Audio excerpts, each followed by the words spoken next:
दूसरे बच्चे की भी लाश भिकन शाह की दरगाह के पास मिल गई है।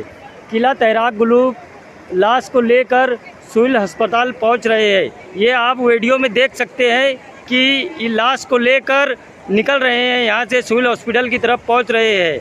किला तहराक ग्रुप के लोग लाश को अपने ताबे में लेकर सिविल हॉस्पिटल की तरफ निकल रहे हैं।